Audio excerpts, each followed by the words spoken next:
সাধারণত ময়লা আবর্জনা, জীবাণু কিংবা দুর্গন্ধ মিশ্রিত পানিকে আমরা দূষিত পানি বলি। কিন্তু সময়ের সাথে সাথে পানি দূষণের ধরন পরিবর্তন হয়েছে। পানিতে এখন ময়লা আবর্জনা, জীবাণুর পাশাপাশি মরিচা, সীসা, কীটনাশক ইত্যাদি মিশে থাকে, যা শুধুমাত্র পানি ফোটানোর মাধ্যমে দূর করা অসম্ভব।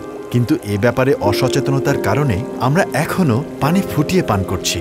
স্বাভাবিকভাবেই প্রশ্ন আসে মনে, ফুটিয়ে ছেঁকে আমরা যে পানি বিশুদ্ধ ভেবে পান করছি তা কি এখন আসলেই বিশুদ্ধ? না, শুধুমাত্র ফুটিয়ে যে পানি পান করছেন তা পুরোপুরি নিরাপদ নাও হতে পারে। আর তাই এ বিষয়ে সচেতনতা ছড়াতে বিশ্ব পানি দিবস 2017-তে আমি নিজে গিয়েছিলাম ঢাকা শহরের কিছু বাসায় বিশুদ্ধতার খোঁজে।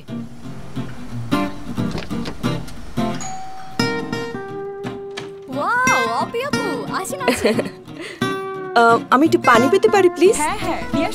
আমরা ইচ্ছে করেই এমন সব বাসা খুঁজে বের করেছিলাম যাদের বাসিন্দারা ভাবেন শুধুমাত্র ফোটালেই পানি হবে বিশুদ্ধ, নিরাপদ এবং পানযোগ্য। আপনি এইটাকে কিভাবে পিউরিফাই করেন? এটা হচ্ছে কল থেকে নিয়ে পরিষ্কার পাতিলে ভালোভাবে সেদ্ধ করে ঠান্ডা করে খাই। এভাবেই তো খেয়ে আসছি আমরা তাদের এই ধারণা ভুল প্রমাণ করতে পেরেছি।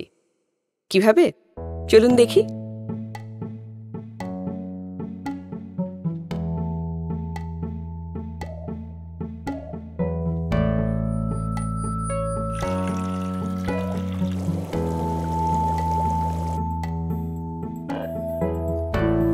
পরীক্ষায় এটা প্রমাণিত হয় যে ফুটানোর পরেও পানিতে সীসা, মরিচা, আয়রন, কীটনাশক এগুলো রয়ে যায়, যা শরীরের জন্য ভীষণ ক্ষতিকারক।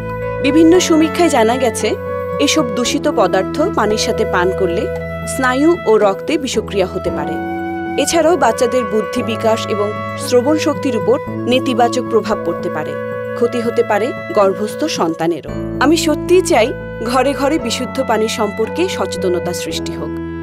যে পানির অপর নাম জীবন, সে পানি যেন কারোর মৃত্যুর কারণ না হয় সেদিকে লক্ষ্য রাখা আমাদের সবার দায়িত্ব।